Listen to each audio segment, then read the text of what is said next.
How to announce caller name in iPhone.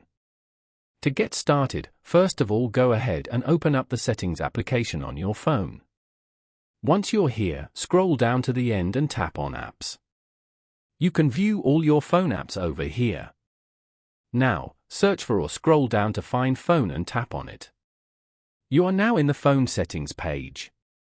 Within the Phone Settings, you can manage features like call blocking, call forwarding, and voicemail options. You can also customize your outgoing call settings. On this page, scroll down to the Preferred Language section and tap on Announce Calls. Here, select Always. Your incoming calls will now always be announced. Following these steps, you can easily announce caller name in iPhone. Thank you for watching. Please leave a like if this tutorial helped you, or leave a comment below if you have any questions related to the video.